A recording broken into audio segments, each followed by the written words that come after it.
Hello, everybody, and welcome to the Radiator Arms, not filmed in VistaVision. What is VistaVision anyway? Who cares? Anyway, today we have the classic trio of Will the Plank, the man in the cans. Say hi. Say hi. And to my left, the ever-delightful Ant of Sports and Touring, and of course, JayEmm and Friends. What is it exactly that you want from me later today? You're being too nice. Yes, hello, this is Ant. And of course, the man just speaking before me was James of JayEmm on Cars. And of course, JayEmm and Friends. And today, James, we are talking about what? Movies. And why is it they just can't get cars right ever? Before that, though, the intro.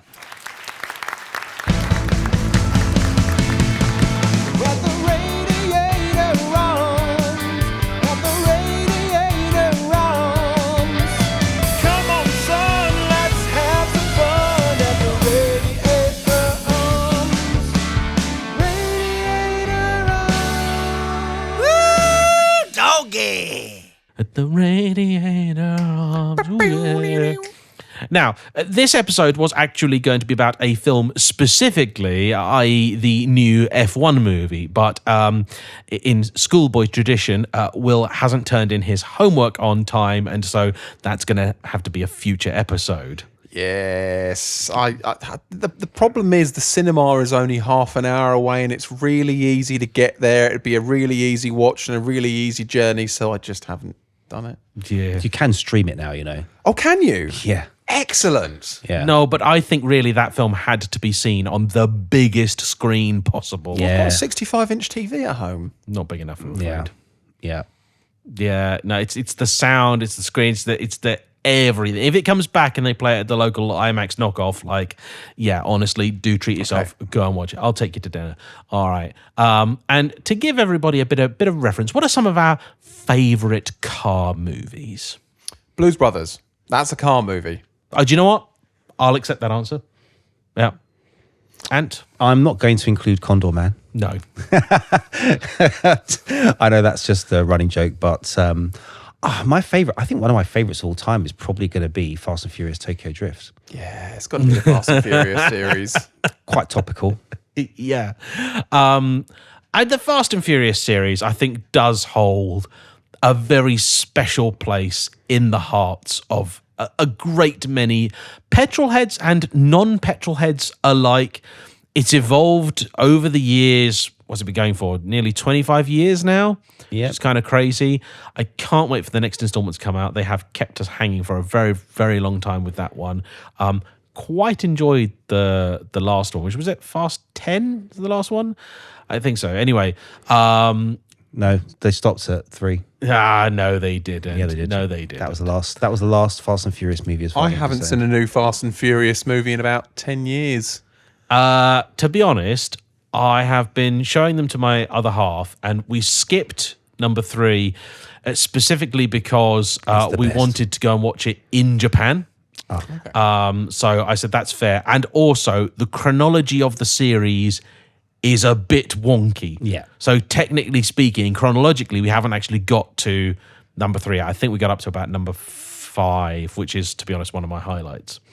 But yeah, Fast and Furious is just full of some fun characters, some incredible stunt work, some nuts cars which have entered, I think, the public consciousness.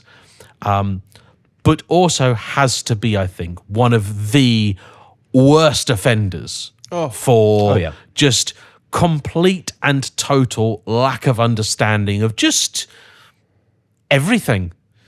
You know, from how cars... I mean, some of the dialogue is written, I think, by somebody that has seen a car before, but doesn't really understand them. And more recently, I think a car movie that I really enjoyed was Le Mans 66, known to some as Ford versus Ferrari. Yep. I actually got to watch that in French at Le Mans, which is quite fun during the classic. That I really, really did quite like that. Less so the Ferrari biopic, which actually wasn't as much about the cars as you might have thought. Haven't seen the Lamborghini one. Oh, don't. No. So Really bad. Oh, really? Oh, dear. I heard that. That's why I kind of avoided it. Is that Michael Fassbender in it? No. I can't remember who's in it. Yeah. So blanked it out.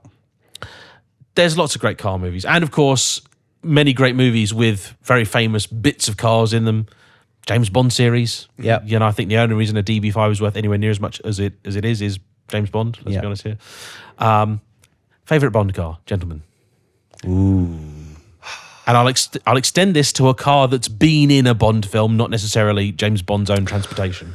You know, for me, the car that really sticks in my mind is the Lotus, the submarine Lotus. Was that a Roger Moore one? Yes, No. Spy Who Loved Me, Yes, 1977. Love Me, yeah.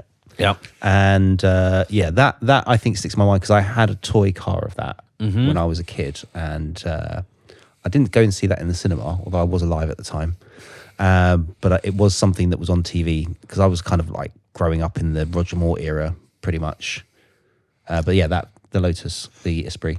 So they're kind of like three that stick out in memory. You'll have to help me with some of the films. It's been a long time since I watched the Bond films. Obviously, the Pierce Brosnan era, as I said before, it was the E38-7 series because of the fact it was controlled by the touchscreen phone. That always like stuck in my mind. Tomorrow Never Dies, 1997, director Roger Spottiswoode. And then there was, I think was Die Another Day when they had on the ice with that green Jag against the Aston Martin. 2003, director, or 2002 it might have even been, director Lee Tamahori. That's the original shape X100 Jaguar. And that very car, I believe, or certainly one of them, resides in the British Motor Museum. Is that in Bewley, isn't it? No, that's Gaydon. Oh, Gaydon, okay. Right, yeah, that is one of the cars I remember really well. And of course, there was the I can't remember which one it was, but it was the V8 Vantage, was it? The old ones. Which film was that in? It was the kind of brownie one. So that you'll be almost certainly thinking of the Living Daylights, 1987, director John Glenn, with Timothy Dalton. Yes. And there's a great sequence where it goes onto a frozen lake and then fires through a shed with skis, and it's got lasers that go out the side and cut another car in half. That's a pretty cool Bond. I think if you said to me money no object I could own a Bond car, I think that's the one. Which one was that, sorry? That's the Living Daylights, the 1980s V8 Aston Martin Vantage. Right. Which is just such a good looking car. Yeah. And of course finally it has to be in the same film with the Jag as the DB9, wasn't it? No, or was it the Vanquish? Oh, it was Vanquish. Vanquish, you're right, it was Vanquish. So yeah, that as well, in that same shot with the Jag and the Vanquish. What was the prototype one that they did? You're thinking of the CX-75, as driven, I think, by Dave Bautista, isn't it, as the baddie, with the DB10. That was it, I believe, in Spectre. Yeah, because there was a DB10 which they never made. Yeah, and then there was the CX-75.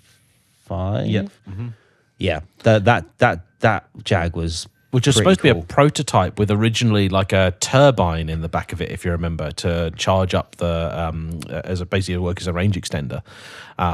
They did eventually, I think recently, Callum have done, I think 4 or 5 of them for road use. Yeah. So with the 5-litre supercharged V8 in it, and that's one of those great mysteries of why Jaguar did you not do that? I mean, it's such a great car. I mean, to look at least, anyway. Yeah, but also, to be honest, that's kind of all that matters, isn't it? It looks great. They could have stuck that 5-litre V8 in it. Like, I don't think anyone was going to be surprised that they had to make it a bit more realistic to get it to production. But it was just such a striking thing. You'd have gone like, yeah, all right, I'll have that. I'll have sold a kidney for that car. Yeah, right? So I think the people that did eventually buy them didn't have to sell a kidney. They already had plenty of money. But such an awesome thing. Kind of second coming of the XJ220 almost. Yeah. And one last Bond car. Was it the Renault 4 they cut in half? Or whatever it was? Or the Renault 19? What was it they cut Possibly. in half? Do you remember it was one of them and they was driving it with just the front wheels so the car got cut in half? Yeah. Oh, yeah. Memories failed me on that one. So you want half of a Renault 4 is what you're saying? I just think it was hilarious. And it'd be fun to drive the car with no back wheels. Well, if we don't get the welding done on the Metro, you may find out one day. Oh, God. So I recently rewatched Octopussy, which is maybe a slightly better film than I recall, but still a very, very wonky film overall, and a bit odd. However, some great car chase stuff in that. It's got the 2CV chase sequence, which is quite good fun. And also it has a pretty memorable sequence, which is one of my favorite Bond sequence, where he's driving through India and he's in the back of one of the like tuk-tuk kind of taxis that they have, like bike taxi sort of thing. You know, you sit in the back. And he says to the guy, you know, can't this thing go any faster? He goes, of course, sir. It's a company car. And he just puts it on its back wheels and goes down the road. I think that's great. Oh, you mentioned the word taxi there. I watched Taxi the other day. Oh, the French one? Yeah, the original. Oh, I also saw that at Le Mans in French, which I think is probably the best way to see it. And what a movie. Yeah, I watched it in French with the subtitles. Well, it's a terrible movie and it's totally silly, but it's so enjoyable. And It's so much fun. of its time. Also, I also love, because again, it's probably been 20 years since I'd seen it.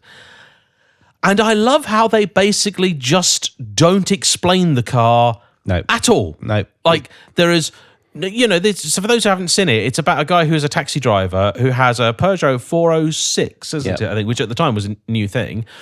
And at the press of a button, it basically deploys a splitter out the front, a big spoiler out of the boot.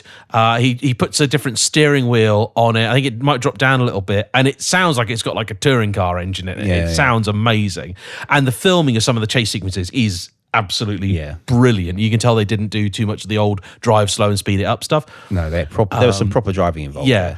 There. But they just totally gloss over the fact this guy's got a transforming car. It's like, he starts out in the movie at the beginning of the movie, and he's got a moped. He's got a moped. And he's a pizza delivery boy, and then he's graduating to becoming the next level up, a taxi driver. Yeah, and then he's like, "Oh, I've done a little bit of work to my car," and then suddenly it's just like it's like Knight Rider 2000 or whatever it was called. Do you remember the last series of Knight Rider? When they did a TV movie. No, but the last series they basically ran out of ideas and they started to jump the shark a little bit, and they had the deployable wings and transformation of Super Pursuit Mode. Super Pursuit Mode, that was it. Oh. Yeah, they get the streetwise mechanic, don't they? They try and make it a little bit trendier for the kids because the ratings are going down. It's basically, he has Super Pursuit Mode on his taxi, and it is never explained throughout the entirety of the film. And he's chased by a bunch of Merc 500Es in red with a bit of a wing on the back, which do look awesome. Yeah. Oh, man. It's so much fun, that film. It's so much fun. I was rewatching the Men in Black series from 1 to 3 recently. Yeah. And of course, in the second one, he gets the S500, wasn't it? Was it a W210 or was it an E500? I kind of wiped Men in Black 2 from the memory banks, to be honest. Like, I don't remember it being a great film. I enjoyed it, but I just remember that he got, because they had the old, I don't know if it's a Crown Vic, they had an old Ford LTD of some sort, and then he's got this nice Merc. I just remember looking at it thinking, actually, for back in the day and even now, that is quite a good looking car still. Yeah, actually in black quite rare as well, because they're nearly all silver, so it looked quite mean in black. For me, in the Bond films, it's a toss-up between the aforementioned Fiat Vantage, the Turbo Esprit in For Your Eyes Only. And there's two. There's a white one, which doesn't last very long, and then a copper fire one, a sort of bronzy kind of red colour, which is really sexy. And, of course, the DBS in Casino Royale, which meets a very famous end, and not a good one. Bond's cars don't have a very good history. Z8 being one of them. Oh, the Z8 particularly bad. I do love, though, watching those old Bond films. I've got something for the old Q branch sequence. I think possibly my favourite introduction is in GoldenEye, you know, when he walks in and Q's there in a wheelchair with his leg in a car. So he's like, oh, hello, Q. Sorry about the leg. Skiing. And a rocket comes out and he goes, hunting. It's just perfect. Brilliant. I absolutely love it. Love Desmond Llewellyn. Like, what a loss to the world. But be it Bond, be it Fast and Furious, be it Taxi. Need for Speed. Let's not leave out Need for Speed. Oh, do you know what Need for Speed, I get it. Need for Speed deserves its own special section, right? Because Need for Speed is the weirdest of all films where the people who made it were really dedicated to doing as much as they could practically. Yeah. Like, nearly all of the stunts in that film are done with practical effects. And it actually works really well because of it. Now, basically, every single one of the cars in it is a fake. But that's fine, because that's usually the case in these movies. And I'd feel heartbroken if they did. There was, by the way, a film, this must be nearly 20 years ago, that very famously smashed up like an actual Carrera GT and stuff like that. Like, yeah. But of course, back then, the cars weren't that expensive. True. And I'm sure they feel bad about that now, although they probably don't, because they probably went bankrupt. I think they did actually after they made the film. I think it was called Redline or something after that. I remember that. What year did that come out? Was that 2014? Something like that. I think I vaguely remember seeing that in the cinema. And something daft anyway. It was awful. It was like another one of the many Fast and Furious clones, you know, that came out. Yeah. But here's the thing. All of these films, it is very, very rare that any of them get to the car even remotely right. Like, I mean, okay, few famous examples, right? Danger to manifold. Yeah, Danger to Manifold. That's got to be one of the best known, right? Okay, and what is that panel that just magically falls out of the car in the opening sequence of the first Fast and Furious film? Why was there a hole in the floor in the first place? Why was it this panel bolted to it? And how on earth did a Danger to the Manifold cause these random bolts in the floor to start flying off? Right, yeah. Directed by Rob Cohen, who also directed another one of your favourite films. Oh, no. Stealth. Oh, I love Stealth. It's such a terrible film. Which also has one of the best explosions ever. Yeah. Like, there's this random moment in the film where there's basically this warehouse blows up and you're like, and it's all done practically. And it's like, oh my God, that's a huge explosion. Like, that's for real. That's not CG. Yeah. I love Stealth. So, yeah, Stealth is actually one of those films. When I watched it first time around, you're like, this is silly. And it's still silly now. But you're like, actually, they're kind of weirdly prescient in a way. But didn't feel like it at the time. Just felt a bit exploitative. Hey, we're entering a new exciting era of AI exploitation films. AI exploitation. So yeah, Fast and Furious, obviously, very, very famous.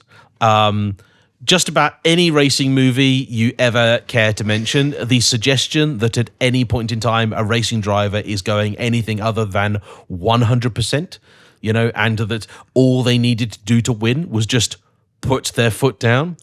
And change down a gear as well. Don't forget that. Or sometimes change up a gear. Yeah, change up a gear to go faster. Like, hang on a minute. Like, have you not driven a car before? Like, I don't know. Probably not. Another famous mention, not a car movie, Commando, the 911 that gets rolled and then is magically much better afterwards. Bit of continuity problems there. Trying to think of some other famous foul-ups in films, but there have been a great many. And Infinite Gears. There must. There's so Fast many and Furious gears. has had like infinite gears. Yeah, from the place that brought you the 13-mile long runway.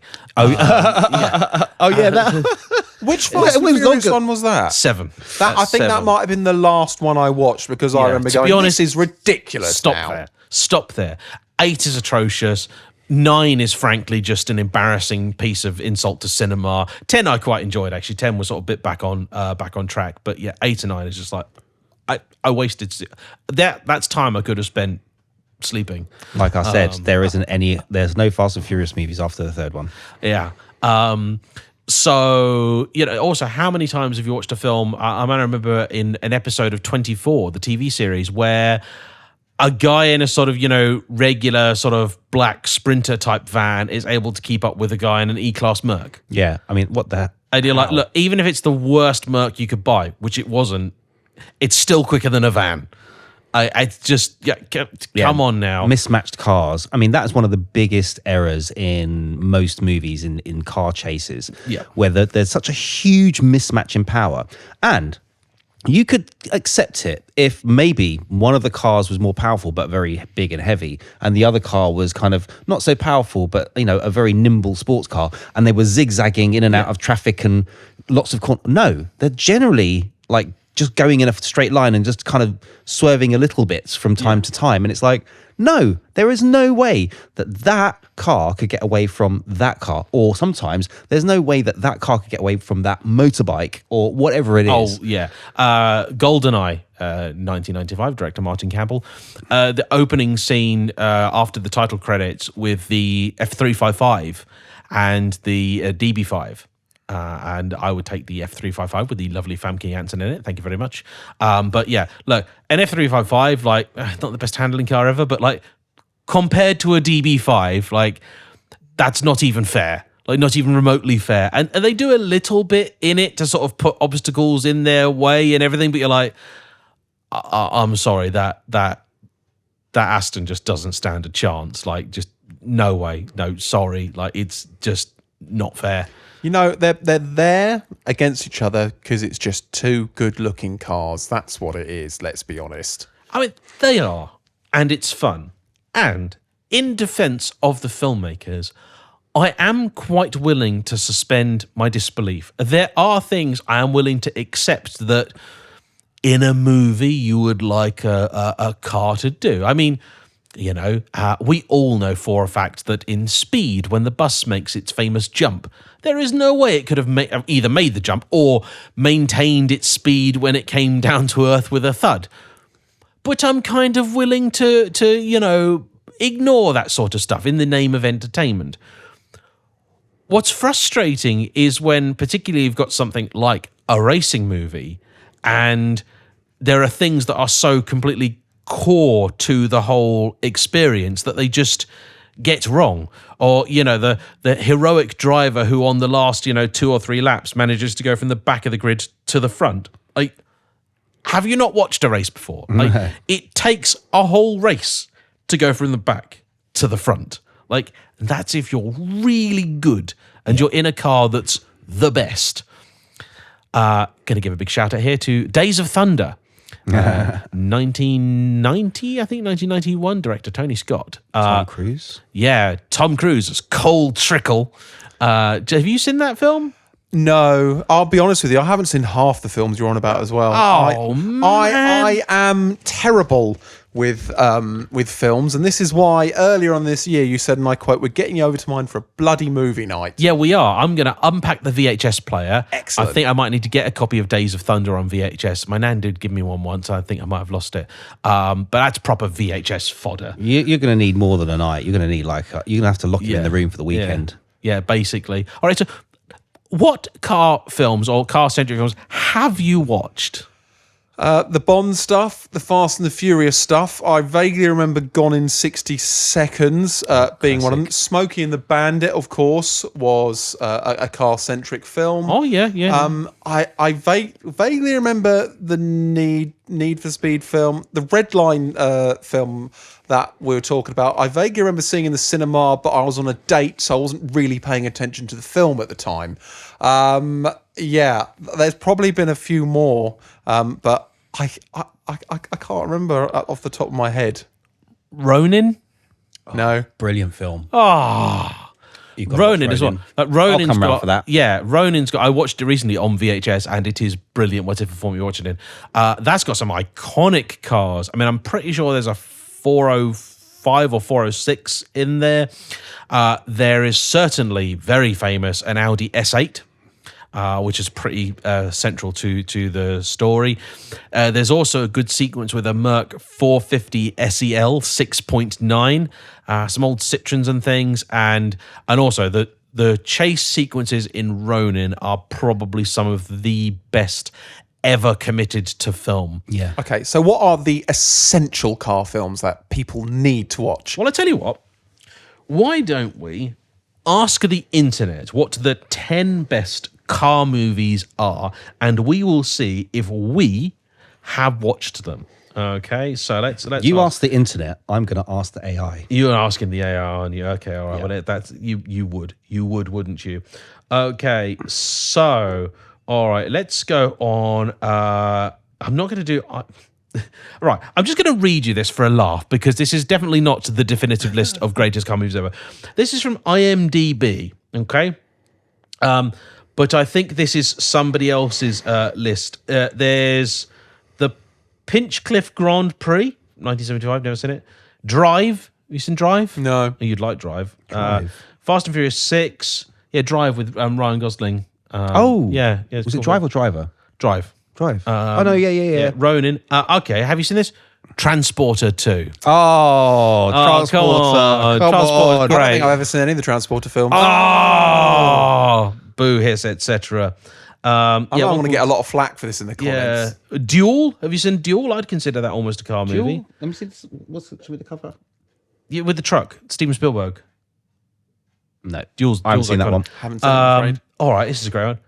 Gone in 60 seconds. Yeah, Yeah, of course. Oh, of course he says. I can't remember exactly what happened in that one, but I know I have seen it. Oh, Gone in 60 seconds is great. Right, what does the AI say? The AI says number one. Yeah.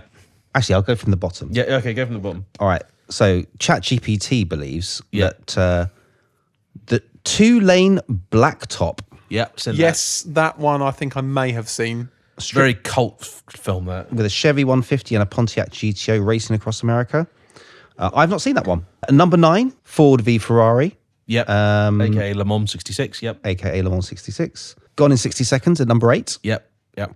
Drive, Ryan Gosling. Yep. I did actually watch that a few months back, come to think of it.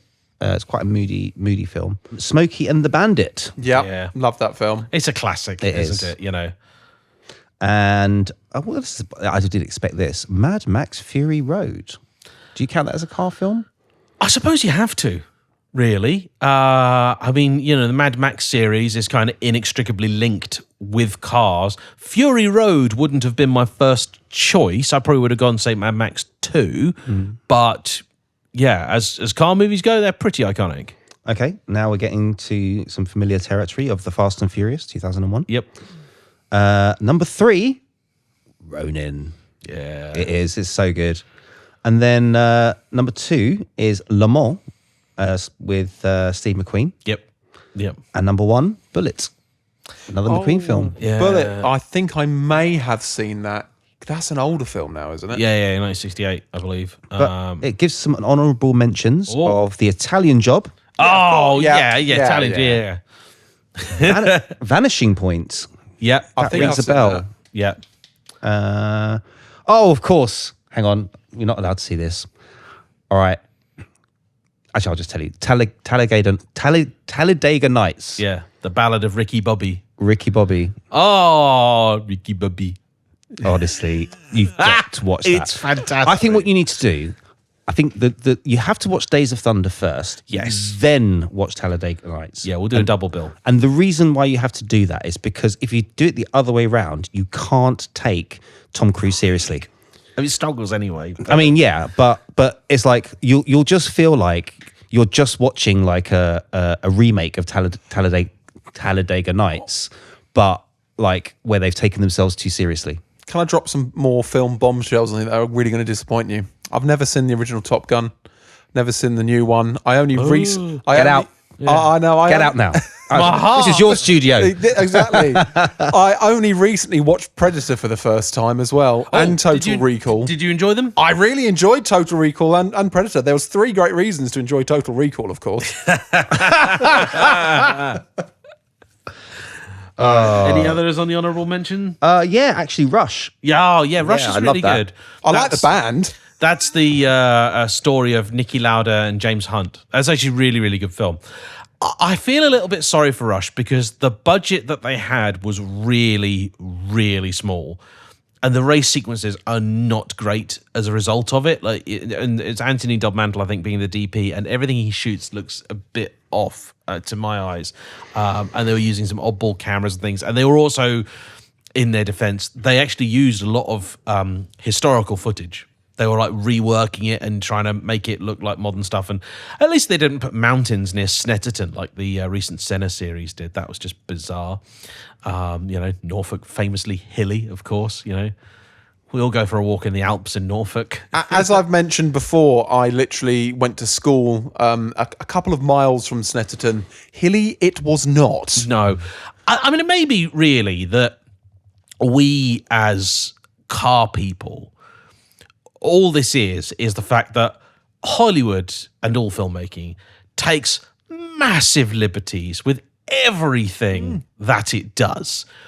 And it just so happens that when it's your specialist subject, you maybe feel more personally attacked. I can only imagine what an actual doctor thinks when they watch an episode of House. Oh, God, yeah. And in fact, there are, by the way, blogs dedicated to giving you actual medical, breakdowns, or the fact that the CSI division does not go out to places with guns nicking crims. So a couple of other films that I'm kind of surprised were not on that list, certainly not as honorable mentions, which are often well remembered for their car chase sequences. The French Connection. Yeah. Very notable, very unusual chase sequence where they're chasing a train, like chasing like a L car or something, like an overground train. And The Bourne Identity. I may have seen that one. Yeah, is that in a Mini or a something like that, or a Fiat or something like that? I can't remember because it's been so long since I've seen it. The only thing with The Bourne Identity, I want to rewatch it, but it was one of the really early films that introduced the whole shaky cam thing. Oh, that was so annoying. And it was a very, very tiring era for cinema, which was exemplified a little bit by Batman Begins. Yeah. And then also fixed by its sequel, The Dark Knight. And of course, those films, what a great Batmobile.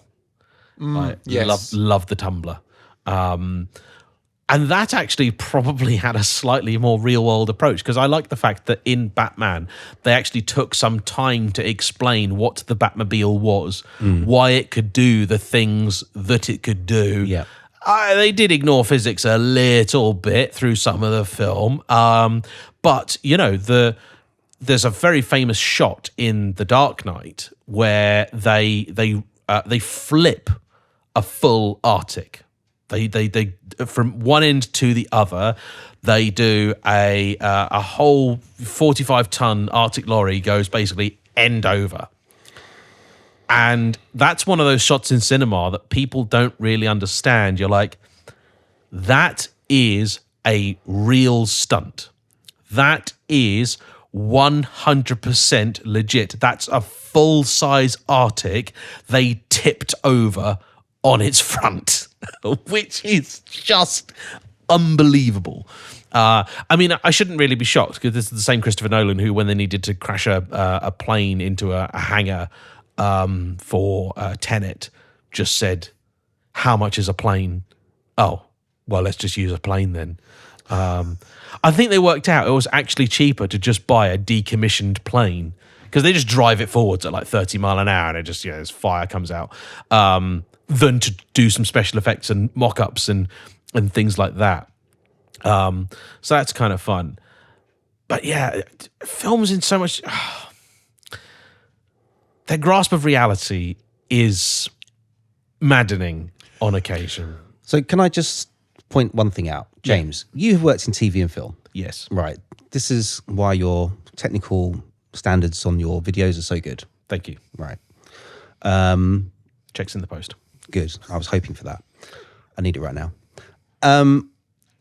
Do you have any insights into why, from behind the scenes, anything that has anything beyond just normal everyday encounters ends up being so disconnected from reality? I've got an experience I'll share with you all in a minute, but I want to hear from you. Yeah, so there's two things going on at the same time. Number one, I think, is just lack of knowledge often on the writer's part. I mean, most of the people who've written for Doctor Who have said they've come up with things where they've just needed to explain something away, and they make what, as far as they're concerned, is like a sort of flippant remark about something or other that's never been mentioned before, but this is now completely critical to getting a main character out of a bit of a bind, and that's just writers, The other thing is that when it comes to a film, you have film reel, you have this mise en scène, is sort of maybe a better technical term, but basically the world of film kind of operates in its own, set of laws of physics and rules about certain things. And so when you go to see a film, there are certain things that people just expect, and sometimes they don't question it, even when they know that this is not how things work. Now, there's two examples I want to cite. And by the way, I'm about to ruin a whole bunch of films for everybody, okay? So imagine the scene. There's a scared young lady. She's running through a corridor. Lights are flickering. At the end of it, there's a lift. or an elevator, and the killer is chasing her, some unseen force with sharp fangs or knives or heaven knows what. And she manages to get to the lift just in time, and the doors are closing in, and the door just as the killer's there taps. Maybe you get like an imprint of something in the door of the lift, right? Has anybody ever just missed a lift? Right, the door's just shut as you get to it. Right, you never just missed a lift. How have you never just missed a lift? It's just one of those things where I don't know. I don't. You've never just right, and you're gonna have to help. Have you ever just missed a lift? I have indeed. Right. What happens if you press the button? Oh, usually if it hasn't gone anywhere, it should just open. Yeah, right. If the lift doors have just shut and you press the button, they'll just open again. If it hasn't gone, if it's gone, if it's gone, of course it's gone. But like as the doors are shutting, if you just press the button, it just opens up. So I am waiting for the horror film in which someone, the doors close and go, oh, thank God, ting, oh no, like come on now. The other thing, right? Imagine you are in a truck, big semi, going down a hill. Bad guys clambering along the back of the thing, trying to get to you. The hill's starting to get bad. Bad guy goes along, cuts the brakes. What happens next? The truck usually goes down the hill and explodes and dies or something like that, doesn't it? Yes. In the movies. In the movies. What happens in reality? In real life, you've got dual circuit braking systems, so the vehicle will still usually stop. Or even simpler than that, because they're all airlines. Yeah, there's that as well. It's all air done. So the brakes just go on immediately. Yes. Yeah. The brakes in a truck work the opposite to how you think, which is that force is required to let the brake off. It's a fail-safe. Yes. Mm-hmm. And it's exactly the same with a runaway train. Yep. Like, if you were to get in the situation where you disconnect a rail car, which I assume is probably quite difficult in motion, but even if you could, as soon as you disconnect it, it loses all of its pressure, it puts the brakes on. Like, that's just how that works. But then film does this with everything. On occasion, it can surprise me. So there's an excellent film called The Nice Guys. I think I'm getting this right. It's The Nice Guys with Ryan Gosling and Russell Crowe. Brilliant film, murder mystery. Highly recommend. Don't watch it with the kids. And there's a scene where he goes to break into a house and he basically just puts his hand through a window and then looks and goes, oh shit, that's a lot of blood. And then basically it cuts to him in hospital because he's cut his wrists to ribbons trying to get, because that's what would happen. Like, people get thrown through panes of glass in the movies all the time. Yeah. Like, all the time. You're like, that's really dangerous. Yeah. That's really, really dangerous. You're like, but also equally, people punch through car windscreens all the time. Yeah. That's really hard. Yeah. I have tried to on purpose break windows on cars before, usually because I'm like sending off to scrap or something like that, and it's not that easy. It is kind of, you really have to hammer at them to get it to go through. But you couldn't punch through one. If I punched one of those, I'd break my knuckles. Mm-hmm. You want something sharp and in a corner. Yeah. Don't ask me how I know that. Spark plug ends. Yep, the ball ends of the spark plug. Yeah. Yeah. Yeah. Well, I've had an experience, and it's not correlated, but it is related to technical consistency, shall we say. Mm-hmm. So many years ago, I used to participate in something called airsoft, which, if anyone doesn't know, it's a bit like paintball, only taken more seriously. And all the equipment looks like the real deal. It's like, basically, it's like instead of going to the gym and then going home and playing Call of Duty, you just play Call of Duty in real life. Yeah. And get I've done airsoft, believe it or not. Yeah. Well, not all the listeners necessarily would have. Anyway, so we got quite good as a team, and then we got asked to help out on this shoot, and it was a shoot for basically a trailer for a film they wanted to get funding for to make, which, by the way, the whole storyline was very, very close to the Humans series, which came out years later. Oh. So I don't know if it's related or not, but it did seem very similar. So they asked us, could you be the tactical extras for this movie? We're going to do all the special effects. This company was one of the companies that did the special effects for Kick-Ass, the movie. So we said, yeah, sure, we'll do it. A couple of days in this warehouse running around, doing what we're told by our director. So they gave us this scenario, and there was like these rebels who were in this room who were trying to, save the androids from being corralled by other bad people. We were the bad guys, all dressed in black, like a SWAT team having to go in, right? Yep. So he's like, okay, here's where the thing is. He says, what I'm going to do, I just want to do like a rehearsal. So just come in, and you know that that's your objective over there. Just do what you'd normally do. So we came in, and within 3 seconds had dominated the room. And it was like, yeah, that's a bit quick, because the problem is that an audience isn't really going to be able to take all of that in terms of what's just happened. So let's try it again. So it's just move a little slower and just have your spacing a little bit more obvious. Okay. So we did it again. And he was like, that was really good. He said, but you didn't use your torches or your lasers. And I was like, well, yeah, because you wouldn't. Like, there's no need to. He's like, yeah, I know, but... So we did it again. And this time, and he's like, and when you're coming in, wave it around a little bit. Wave your guns around a little bit. And I was like, oh, okay, fine. But we nailed it. And he was like, do you know what? He said, I've worked with a ton of tactical teams, and I've never been able to get so close to what I needed so quickly. And then we gave him a little bit of feedback on it, and in the end he did listen to us, and he said, all right, don't worry about the torches, because the way you use torches in these scenarios is you flash them once and then you don't show them again, because every time you show your torch it's showing your position. So if there's a gap between on and on again, then they don't know exactly where you are between those 2 points. And so I was having a chat with him afterwards, and I said, look, I appreciate you kind of like trying to work with us on this, but it's quite interesting how you went about it. And he said to me that one of the worst things, he says, that he hates is when like there's a group of people that actually know what they're doing, and then the director tries to tell them that it's wrong. He says, I just wanted to make the smallest changes I can make to make it work for camera, rather than trying to tell you how to do what you're doing. And I think this is one of the problems. A lot of directors, they have a picture in their head of how they want it to be, which is not based on any real knowledge of how that thing works or how you would do things like that in real life. And then, unfortunately, they're the director. So you kind of just have to do things the way you do them. I think the good ones get on board real experts. I think they did that in Tokyo Drift. They did that. They had, what's his name? DK. Yeah. Yeah. They had him on board advising them.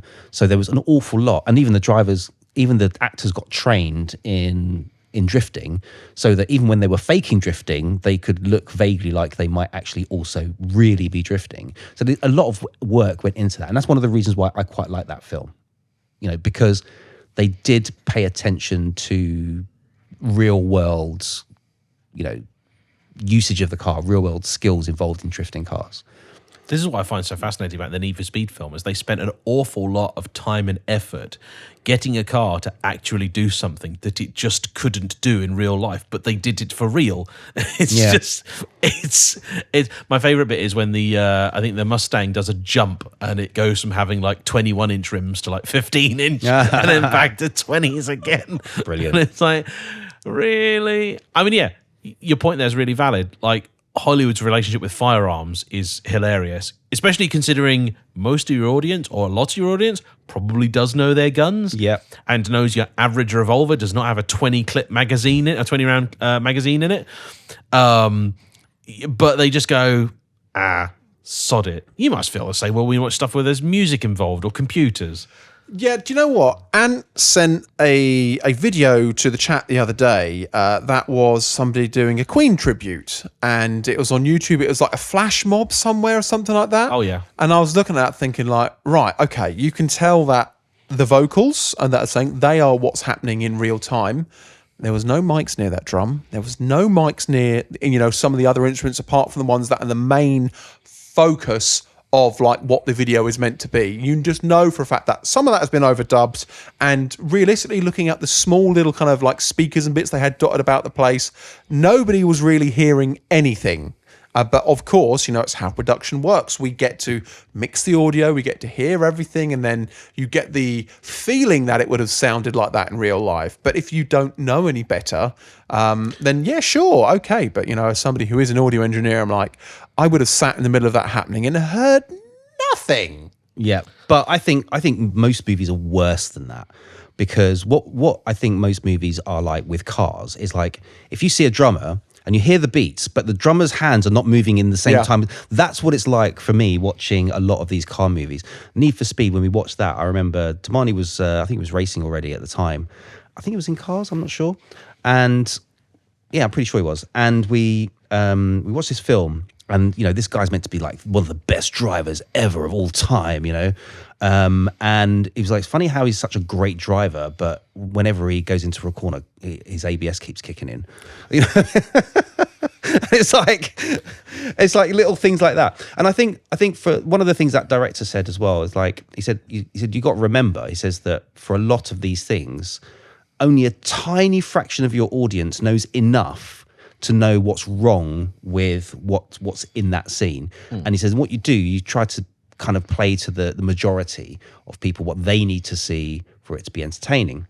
But I think with car movies it's different, because a huge number of the people that go to watch a car movie, I mean a full-on car movie, the first 3 Fast and Furious movies, Need for Speed, that red line nonsense, any one of these films, the majority of people going there are actual car fans, surely.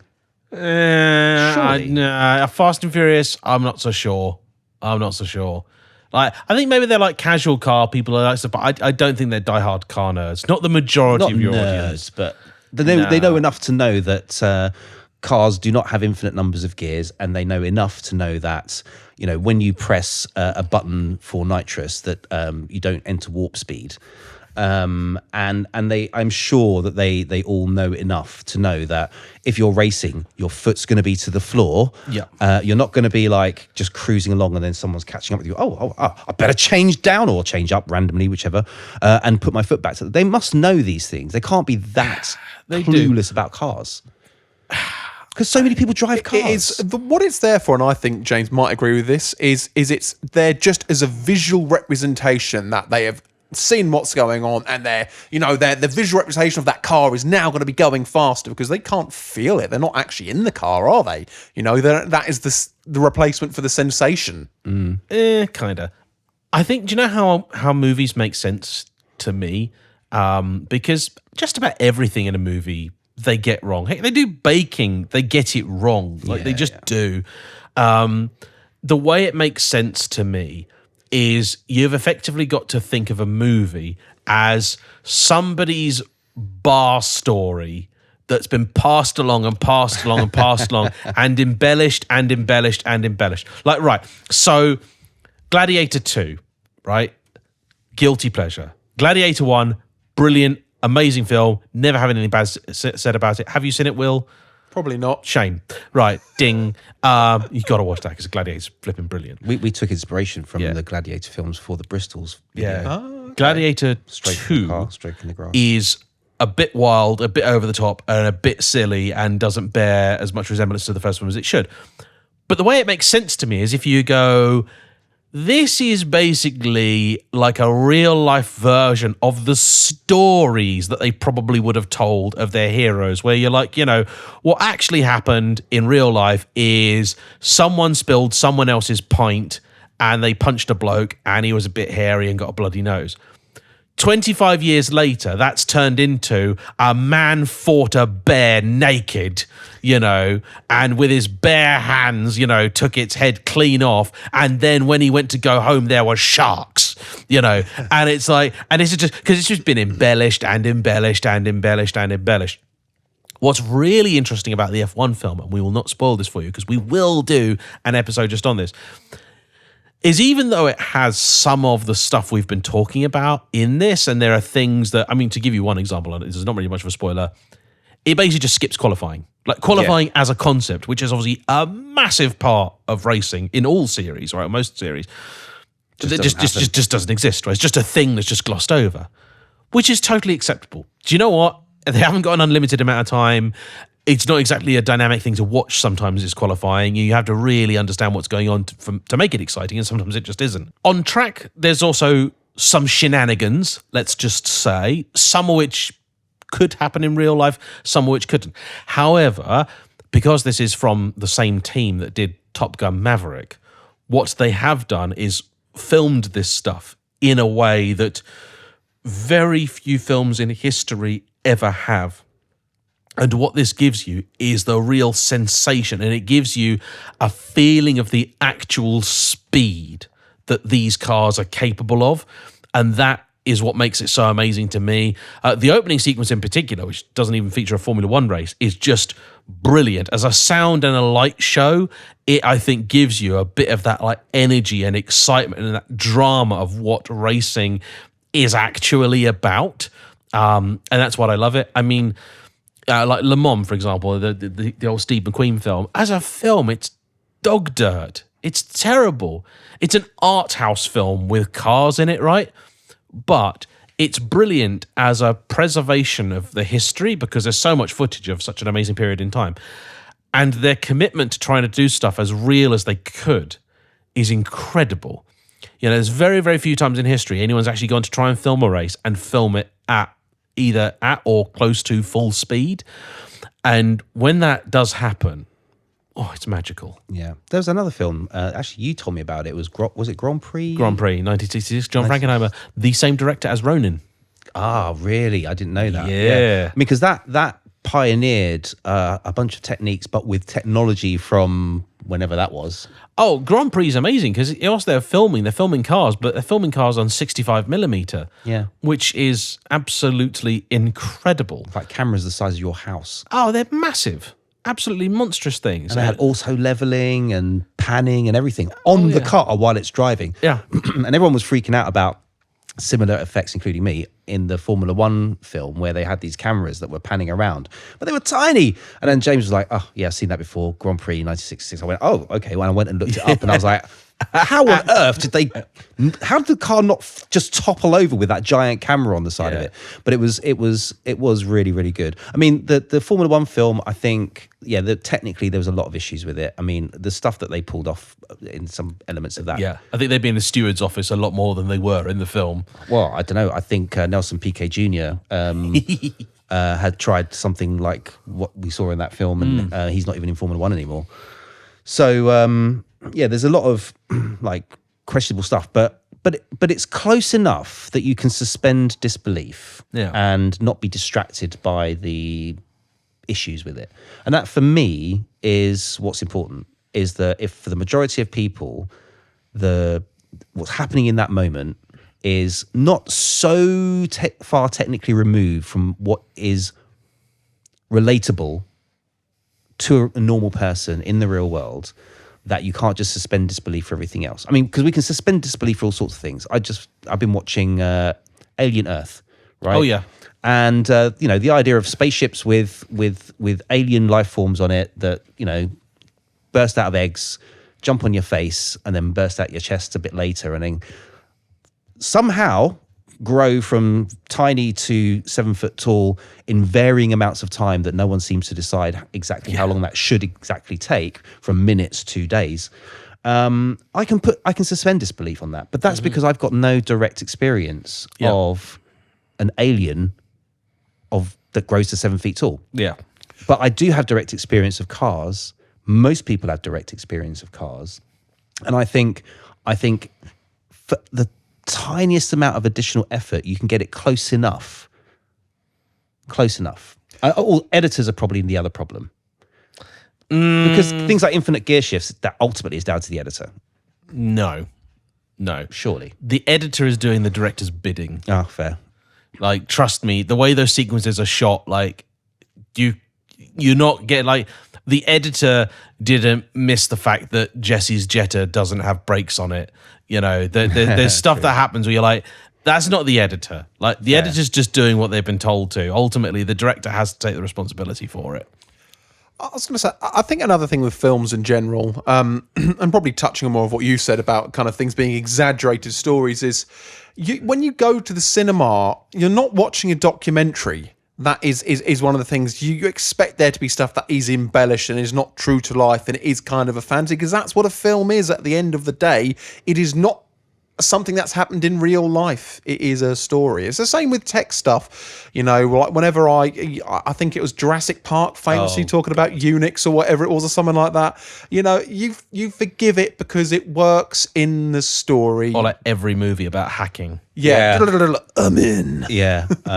Or what was that one from one of the CSIs? It was I'll just go and make a visual basic GUI to track the IP to track the IP address or something like that. Yeah, exactly. And it's like, what?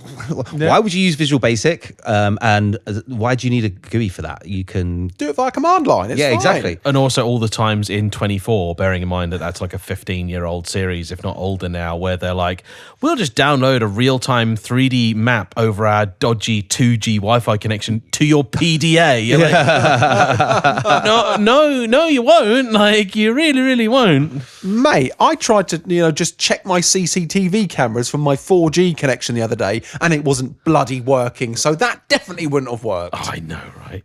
The amount of stuff that, like, I mean, some of it's funny because some of it you see is like, this was clearly science fiction when they did it, but actually it's just like, YouTubers do this for fun now. Yeah. But look, I mean, I think the point about it being too far removed from reality, to the point where you get distracted by it. An analogy would be, imagine it's a car being chased by a person on a bicycle on a motorway.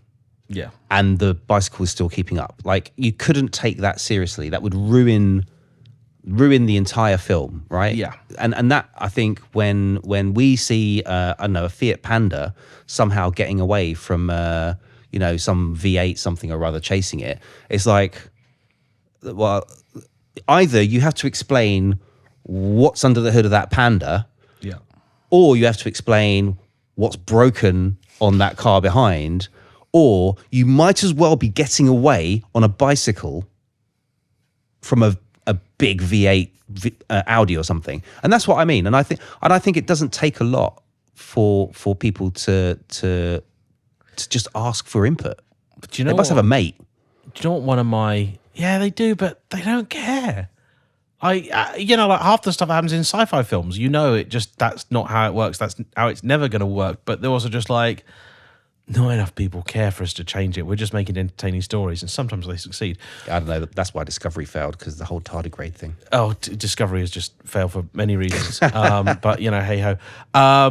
So one of my favorite car films is proof that you don't have to have something that's too close to reality to still get across like what makes cars so entertaining and so special. And I am fully braced for the mockery on this one, but it makes me cry every time I watch it.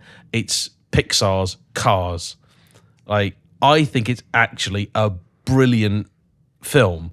Has elements of like Days of Thunder and so on and so forth, but also like a really, really nice look at sort of, passing the torch, what it means to be, and basically, let's say what it means to be a race car. What they mean really is what it's like to be a race driver.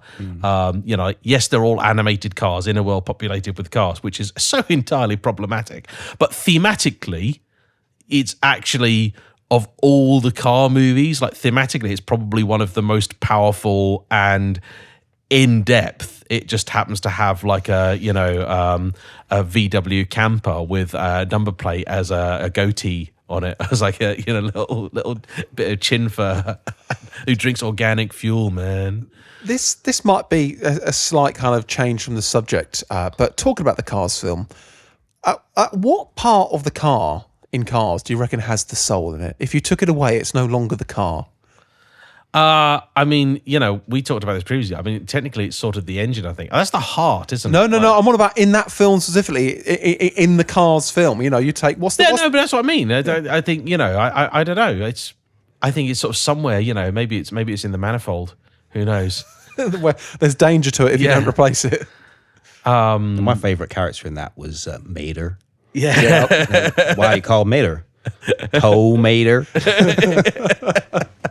But it's a great film, and it's just full of so much, and some legitimate, amazing cameos by genuine like Michael automotive Schumacher, legends. Yeah, Lewis Hamilton. Do you know what? We need to rewatch that. I haven't watched that film in years. I know it's a kids' film, but it's a brilliant film. It's like the Toy Story films. Yes, they're kids' film, but as an adult, you can appreciate and them in even the more. UK version, Jeremy Clarkson. Yeah. And also, oh crikey, the King. Is it Richard Petty? Richard Petty is the King. Like, so, legendary driver. Again, one of these names that you're like, you say to anyone in America who Richard Petty is, they're like, oh, Richard Petty. You're like, here, they're like, But yeah, I quite like NASCAR as a format. It's quite fun. It's good to watch. Like, I mean, it's the only thing with NASCAR as well. I think it's very easy for Europeans to mock. Like, they're just going around. They're just going around and around. You're like, now, if you saw what it's actually like inside one of those cars, like, I would love to see somebody do like a new serious NASCAR film, because like they are so visceral. They're incredible, but it's not something you tend to appreciate. You see it on the TV, you're like, that looks really easy. It's not. No. It's really not. But yeah. Those cars are always on the edge. Yeah. That's the thing. At crazy speeds in a bend. Oh, good, yeah. 200 mile an hour in a corner. Yeah. That's pretty hardcore. Yeah. And they don't have anything to do with the cars they're meant to be. Like, they are full bespoke race cars, like ground up. Like, and I know people mock them because, they don't even have overhead cams and things. It is Formula One level of, technology in them. It's just with a different rule set, as simple as that. So yeah. So that's movies. And they don't get stuff right, and they never will. But some of them are quite good. So I would say, before we go, what are your favourite car movies then? You guys choose. If you had to choose them, what are they? I'm going to say a TV series. Miami Vice.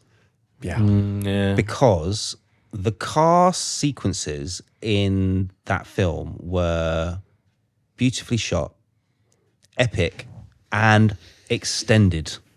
Like, there was that episode with where they had the, I don't know, Miami Grand Prix or something that was going on. Or I can't remember what race it was. Oh, that was there's going on. so much going on. And there was like they showed like half a race. It's like about 10 minutes of just racing that you're just, I'm like, how can you get away with this in a TV show? Like, normally a few little glimpses of stuff on track, right, back on whatever is going on at the side of the track.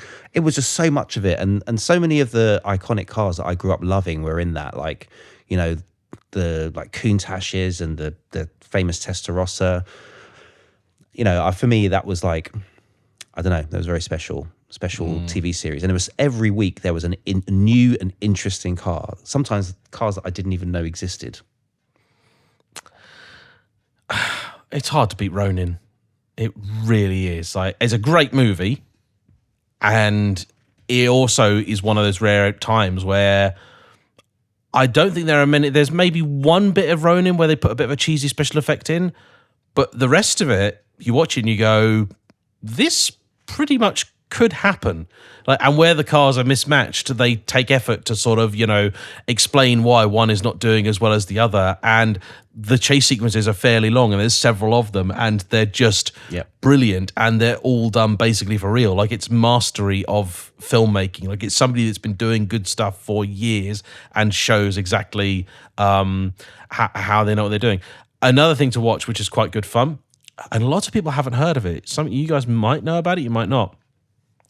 In the very early 2000s, BMW took the absolutely genius decision to promote their cars by employing a whole bunch of directors to make short films. And the only proviso was that they would feature a BMW and Clive Owen.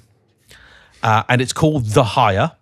And I think most of them are on YouTube now. Yeah. And basically, the best one to watch is called Star, which has Madonna as a real prima donna rock star. And it's directed by Guy Ritchie. And the feature car is the E39 M5. Yes, I think I have seen those. And it's just fantastic. Yes. Absolutely love it. Well, for me, it's going to be so typical, but it has to be. It has to be the first Fast and Furious film. It holds such a special place in my heart, even though it got so much wrong. Because what year did that film come out? Was it 2001? 2001.